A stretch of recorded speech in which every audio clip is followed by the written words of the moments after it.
त्यांचं टाळ्यांच्या गजरात स्वागत करूया.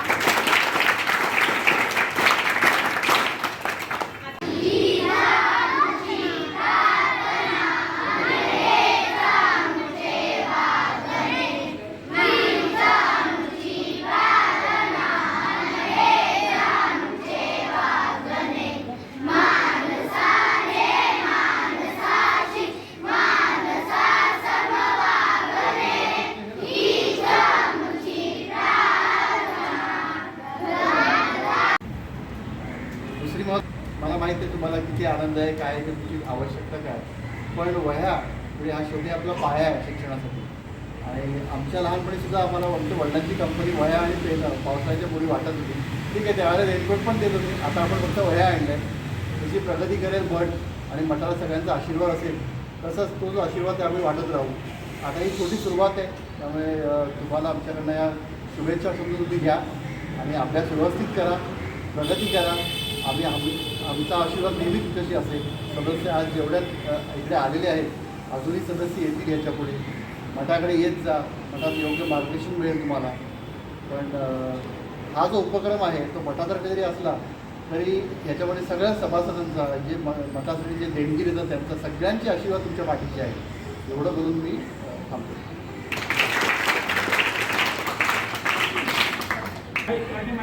उपस्थित असलेले पदाधिकारी, सर्व शिक्षक, माझ्या मैत्रिणी आणि बालमित्रांनो, आज आपला हा जो कार्यक्रम आहे तुम्हाला आनंद झालाय ना? वह्यांचा कशासाठी तुम्ही वह्यांचा वापर करणार का?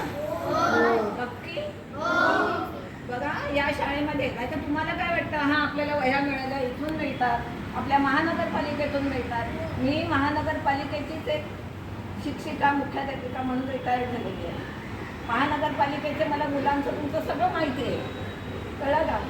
तर तुम्हाला काय वाटतं, आपल्याला सगळं मिळावं पण त्याचा उपयोग झाला पाहिजे, बरोबर की नाही? कारण तुम्ही या शाळेमध्ये शिकण्यासाठी येता आणि तुमची जर खरोखर मनापासून इच्छा असेल शिकण्याची तरच तुमचे हे शिक्षक तुम्हाला शिकवणार की नाही. तुम्ही आनंद दाखवला पाहिजे, शिकण्याची इच्छा दाखवली पाहिजे.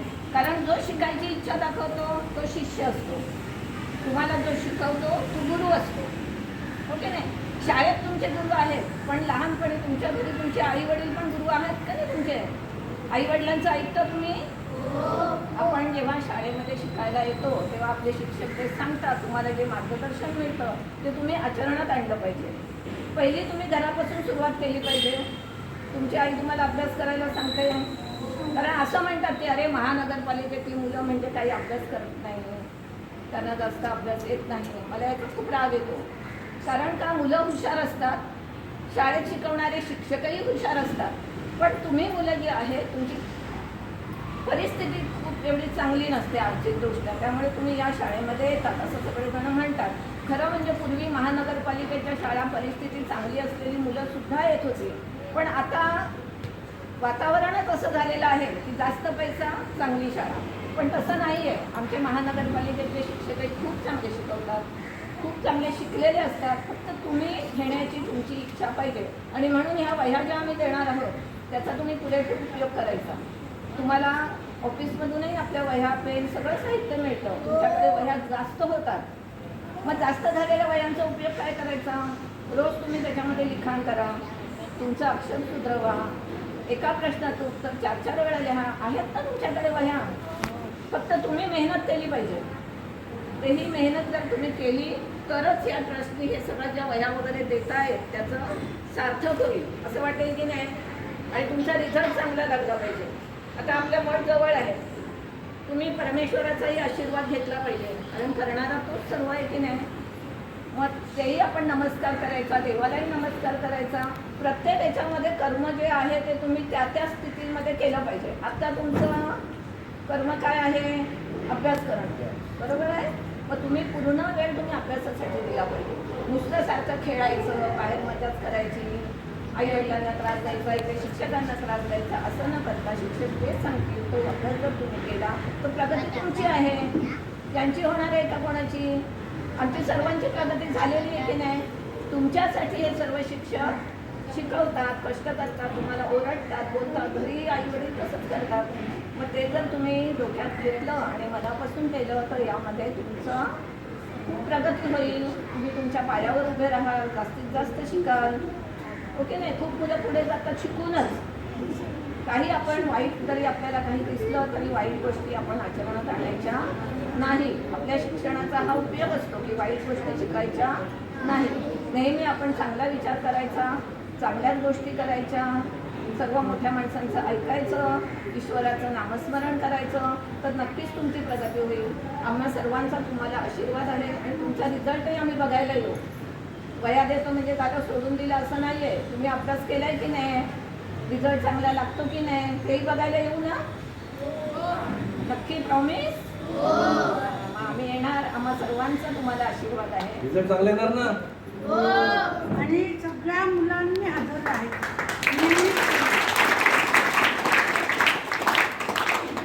या शाळेला मला 40 वर्षापूर्वी या शाळेमध्ये शिकलेलं आहे. कौलवरी शाळा होती. आम्हाला भरपूर काय खायला मिळायचं. ज्या वस्तू मिळत नव्हत्या त्या वस्तू शाळेमध्ये मिळत होत्या. पण आमच्या मनामध्ये कुठची कुटुंबणा नव्हती की आम्ही मराठी शाळेत शिकवतो. शाळा नंबर 43 म्हणजे सगळे विद्यार्थी आम्ही शाळा नंबर 43 मध्ये शिकलेलो इकडे आहोत. ह्या माजुराच्या जडणघडीमध्ये भरपूर मोलाचा वाटा आहे. आमच्या आयुष्यामध्ये या शाळेचा खूप मोठा वाटा आहे. शाळा नंबर 43 मध्ये शाळेच्या झेंड्यावरच सगळं आम्ही खेळलोय. बाबा जो झेंडा तुम्हाला दिसतोय त्याच्यावर मी झेंडा पण फडकवला आहे. झेंड्याच्या दांड्यावर खेळलो पण आहे आम्ही. लहानाची मोठी इथे झालं. आज का डोळ्यात पाणी आलं. ही शाळा आम्ही बघितली, ती शाळा यामध्ये दिसत नाही.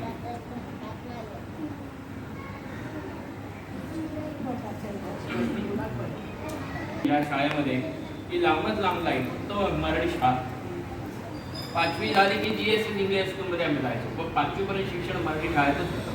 चांगलं शिक्षण होतं, चांगले शिक्षक होते, सगळेच काय होते बोलवायचे. आज तुम्हाला वाटत असेल की आम्ही मराठी शाळेत शिकतो, हिची कुटुंबाला मनामध्ये काय आणू नका. इथूनच जसं म्हणतात ना चिखलातच कमळ खेळतात, ते चिखल समजा आपण एकच कमळ खेळणार आहे सगळीकडे. आज मराठी शाळेमध्ये सुद्धा काही मुलं मागे 10वीचा रिझल्ट पण छान लागलेला आहे. मला वाटतं 75% काही मुलं इकडचं तयार होते. 84% मुलं इकडनं आलेला आहे.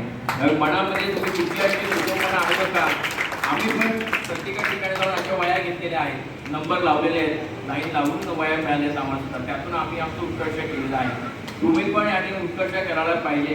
आज जी 3 माळ्याची बिल्डिंग आहे, 3 माळ्याच्या बिल्डिंगमध्ये सुद्धा कौलवरी शाळा जाऊन जेव्हा बिल्डिंग तयार झाली तेव्हा इथे शिराला जागा नसायची. वर्ग नुसते भरलेले असायचे, बिळबिळाट असायचा. तो आज कुठे बिळबिळाट पूर्ण हरवलेला आहे.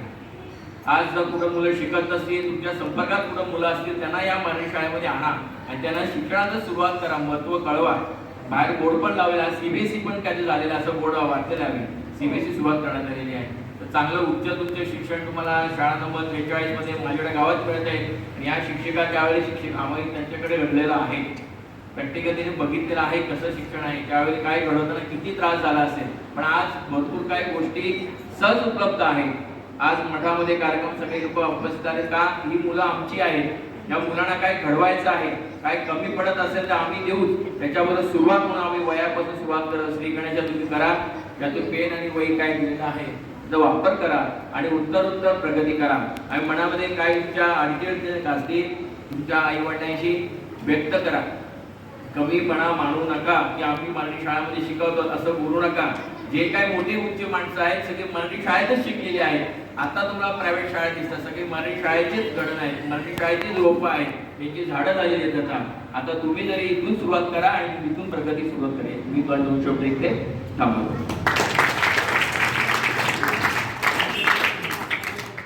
प्रश्नच नाही. भारतात आपल्या 2 शाळा निवडल्या गेल्या यावर्षी. 2 शाळा निवडल्या गेल्या तर भारतात श्रेष्ठ ठरलेले आहेत. कोणत्या शाळा पाहिजे? काहींची शाळा होती ती. पण आपण कमी नाही. पहिली गोष्ट आपला नियमित अभ्यास आणि सगळं नियमितपणाचं वागण्याचे आपोआप सगळी प्रगती होत असते. आपोआप सगळं होत असतं. आणि मला हे नाही हे म्हणायचं नाही, मला सगळं आहे. इथूनच सुरू करा. खूप छान. हां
मान्यवर आले त्यांचे आपण टाळ्यांच्या गजरात आभार मानूया.